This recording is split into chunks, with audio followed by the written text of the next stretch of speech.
آپ نے دیکھا ہوگا کہ عورتیں بہت چھوٹے دل کی ہوتی ہیں، جلدی ایک دوسرے کے ساتھ دل میں کینہ رکھ لیتی ہیں، اور پھر اگر سوکنے ہوں تو پھر تو ایک دوسرے کے بارے میں دل میں بہت جلدی نفرت ہوتی ہے، اور ان کا تو دل چاہتا ہے کہ بس میں تو اس کو زمین کے اوپر دیکھنے کی بجائے نیچے دیکھنا چاہتی ہوں۔ ایسی کیفیت ہوتی ہے۔ عورتوں کا واقعہ ذرا سن لیجیے۔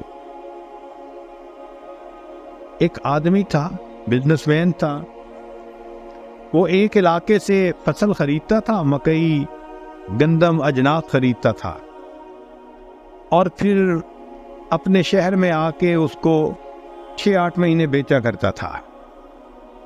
کاروبار بہت اچھا چل رہا تھا، لیکن جب سیزن آتا نا تو اس کو اس شہر میں جانا پڑتا جہاں پہ وہ کھیتیاں اگتی تھیں، یعنی گروور کے پاس جاتا، ان کو دیکھتا، پیمنٹ کرتا، سودے کرتا اور ان سے خریداری کرتا۔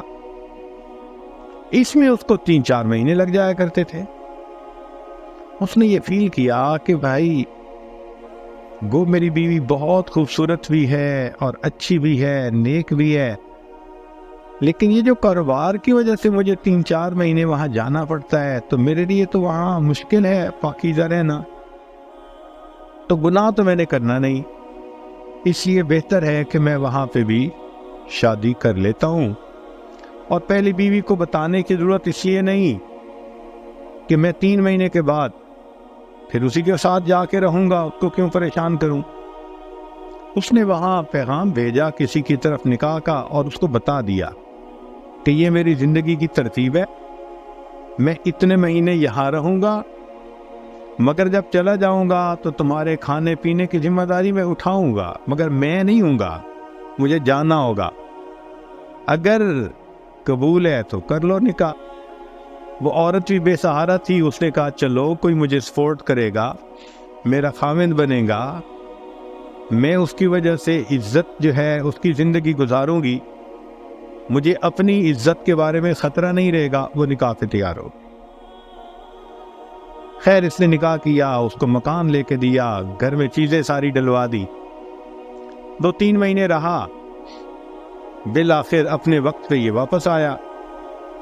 اب عورت اس معاملے میں بہت سمجھدار ہوتی ہے، اس کے آتے ہی اس عورت نے اندازہ لگا لیا بدلے بدلے میرے سرکار نظر آتے ہیں، مگر وہ چپ رہی، کہا اس نے کچھ نہیں۔ اب یہ جب کچھ عرصہ رہا تو اس کے ذہن میں خلش ہو گئی کہ اس دفعہ جو یہ آیا ہے نا تو کچھ ہے مسئلہ صحیح۔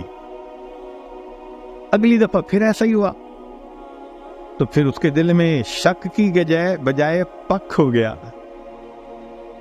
کہ مسئلہ ہے کوئی۔ چنانچہ ایک بوڑھی عورت تھی، اس نے اس سے رابطہ کیا اور اس کو کہا کہ اماں میں تمہیں اتنے پیسے دوں گی، تم ذرا سفر کر کے جاؤ فلاں شہر میں، میرا خاوند 4 مہینے 3 مہینے وہاں رہتا ہے، تو یہ کیسے رہتا ہے؟ تو بڑھیا نے کہا بہت اچھا۔ وہ بڑھیا پہنچ گئی، اس نے چند دنوں میں فگر آؤٹ کر لیا کہ اس نے نکاح کیا ہوا ہے اور بیوی کے ساتھ رہتا ہے اور اپنا کاروبار بھی کرتا ہے، اور پھر 4 مہینے کے بعد واپس جاتے ہیں، اس کی بیوی پیچھے رہتی ہے اس کے اکیلی۔ جب اس نے آ کے بیوی کو کنفرم کر دیا تو اس کے دل پہ بڑی چوٹ لگی کہ میرے خاوند نے ایک نکاح اور کر لیا، مجھے بتایا تک نہیں، میرے میں کیا کمی تھی؟ مگر یہ چپ ہو گئی۔ اچھی عورت تھی، سمجھتی تھی کہ میرا خاوند جب میرے ساتھ اچھا ہے، میرے باقی سارے حقوق ادا کر رہا ہے، تو شرع شریف نے اجازت بھی دی ہے، تو میں جو بات کروں گی تو آپس میں میٹھی نگاہیں کڑوی ہوں گی، ایکویشن الٹا خراب ہی ہوگی، ایک دوسرے کے ساتھ تو تکار ہوگی، تو کیا فائدہ؟ اس لیے وہ صبر کر گئی۔ مگر اب اس کو تو روٹین کا پتہ چل گیا کہ اسی طرح اس نے جانا ہے اور اسی طرح اس نے آنا ہے۔ اللہ کی شان دیکھیں کہ اسی دوران اس نوجوان بزنس مین کو ہارٹ پرابلم ہوئی اور اچانک ایک دن اس کی ہارٹ اٹیک کی وجہ سے وفات ہو۔ اب جب وفات ہو گئی تو سب رشتہ دار اکٹھے ہوئے، خیر کا زمانہ تھا، انہوں نے کہا بھائی اس کی میراث جو ہے تقسیم کرو، حقداروں کو دو۔ اب اس کے جب سارے مال کو اکٹھا کیا گیا اور لوگوں میں تقسیم کیا گیا تو اس کی بیوی کا جو حصہ نکلا وہ کہیں 4 بوریاں دینار کی تھیں، چاندی کے دینار ہوتے تھے، بوری بھر گئی دینار سے، دوسری بوری بھر گئی تھی، 4 بوریاں اس عورت کے حصے میں نکال دیں اور مال کو تقسیم کر دیا۔ اب عورت اپنے گھر میں بیٹھی سوچ رہی ہے، کسی کو پتہ نہیں کہ اس کی بیویاں کتنی تھیں، سب ایک سمجھتے تھے، اور مجھے تو کنفرم ہے کہ بیویاں ایک نہیں، بیویاں 2 تھیں، لہذا یہ جو 4 بوریاں ملی ہیں یہ سب میری نہیں، اس میں اس دوسری بیوی کا بھی حصہ ہے۔ ایمان دیکھو کیا نعمت ہے کہ یہ 4 دینار کی جو بوریاں ہیں یہ میرا نہیں ہے سب حصہ، کوئی بندہ بشر اور نہیں جانتا تھا۔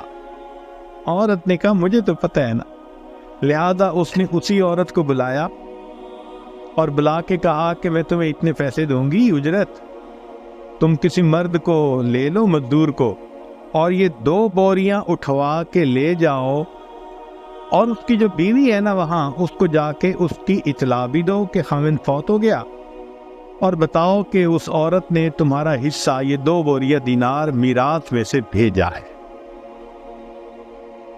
چنانچہ وہ بڑھیا لے کے چلی گئی۔ جب گھر پہنچی تو اس عورت کو ملی اور اس نے اس کو اطلاع دی کہ جی تمہارے خاوند کی تو اس طرح وفات ہو گئی اچانک۔ اب اس بات کو سن کے تو وہ بہت روئی، بہت روئی۔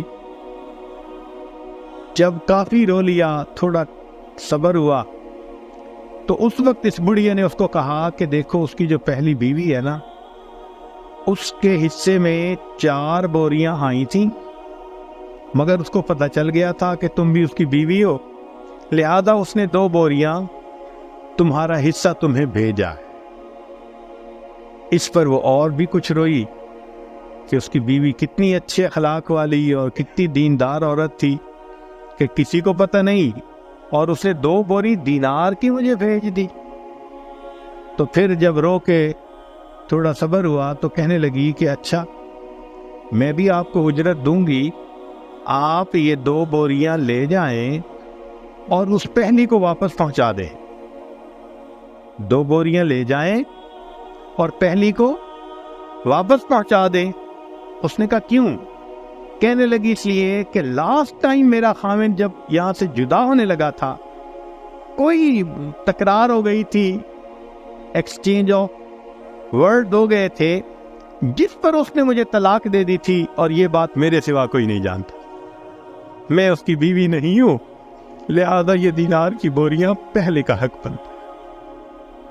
تصور کر سکتے ہیں ہم کہ انسان اتنا بھی عظیم بن جاتا ہے، ایسے فرشتہ صفت بن جاتا ہے، اس کے اخلاق میں، معاملات میں اتنی پاکیزگی آ جاتی ہے۔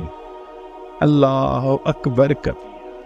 یہ دین اسلام کا حسن ہے کہ ایمان بندے کے اندر جب بھرتا ہے تو یہ دیکھنے میں انسان ہوتا ہے، حقیقت میں یہ فرشتوں سے بھی آگے بڑھ جاتا ہے۔ فرشتوں کو دکھانا تھا بشر ایسے بھی ہوتے ہیں۔